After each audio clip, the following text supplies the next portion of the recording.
500 kilo का बम जहां पर इजराइल में गिरा था, हम उस इम्पैक्ट साइट पर इस समय मौजूद हैं।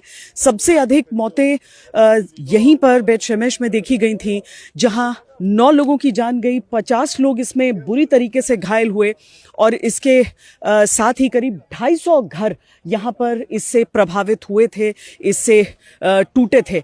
अब मेरे पीछे जो पूरा हिस्सा आप देख रहे हैं, उसमें सबसे ज़्यादा वरिंग यहाँ पर ये रहा सबके लिए कि जो गड्ढा सा आप देख रहे हैं वो दरअसल एक बॉम्ब शेल्टर था। बॉम्ब शेल्टर के जो दरवाजे हैं, जो उसकी दीवारें हैं, वो चारों तरफ यहाँ पर बिखरी पड़ी हैं और सबके मन में सवाल ये रहा कि आखिर किस तरीके से एक बॉम्ब शेल्टर में इस तरह की तबाही देखने के लिए मिली। लेकिन आगे जो जानकारियां हमें हासिल हुई उसके अनुसार ये बताया गया है कि चूंकि ये 500 किलो का एक ऐसा बम था जो यहाँ पर गिरा था, इंटरसेप्ट नहीं हो पाया और उस कारण आप इस तरह की तबाही देख रहे हैं।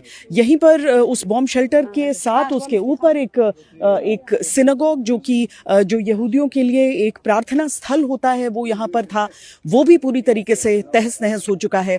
हालांकि इजराइल की एक बड़ी चीज़ होती है कि वो जल्दी से जल्दी चीज़ों को वो ढर्रे पर उतारते हैं। यहाँ लोगों को जिनको घरों में नुकसान हुआ है उन सबको जल्दी से जल्दी सुरक्षित जगह पर स्थानांतरित किया गया और उसके साथ ही यहाँ पर जो बेहतर बॉम्ब शेल्टर्स हैं उनकी भी व्यवस्था की गई है, क्योंकि रह रहकर इन सब इलाकों में अभी भी अलर्ट्स आते रहते हैं। ये पूरे इलाके अभी भी उतने ही संवेदनशील हैं। ये मेरे पीछे देखिए, आप वो एंट्रेंस देख रहे हैं उस बॉम्ब शेल्टर का। बॉम्ब शेल्टर जो होता है वो ज़मीन के नीचे अधिकांश जगहों पर कंस्ट्रक्टेड रहता है। कई जगह पर आप ऊपर के भी कमरों में ये देखेंगे, लेकिन यही वो मोटी छत उसकी रही। और इसके साथ साथ चलते रहिए, आप दिखाते हैं आपको जो दरवाज़ा है उसका, उसके ज़रिए भी आप समझ पाएंगे कि एक बार बॉम्ब शेल्टर में लोग पहुँचते हैं, फिर उस बॉम्ब शेल्टर का दरवाज़ा बंद किया जाता है। उस बंद दरवाजे के आर पार कुछ नहीं आ जा सकता है। ये उसी के हिस्से हैं, ये उसी के टूटे हिस्से हैं जो आप यहाँ पर देख रहे हैं बिखरा पड़ा हुआ।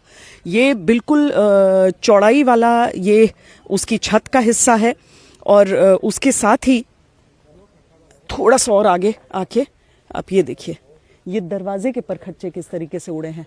जो बॉम्ब शेल्टर का दरवाज़ा रहा, जिसको कुछ नहीं भेज सकता है, बहुत भारी होता है और उसको लॉक करने के लिए भी जो पूरा सिस्टम उसका होता है वो इंश्योर करता है कि कोई कुछ ना भेज सके। लेकिन इतना भारी भरकम बम जब यहाँ पर गिरा, और ईरान ने अपनी तरफ से बार बार ये कहा था, ईरान ने अपनी तरफ से कहा था कि वो गुरेज नहीं करेगा, वो और भारी बमों को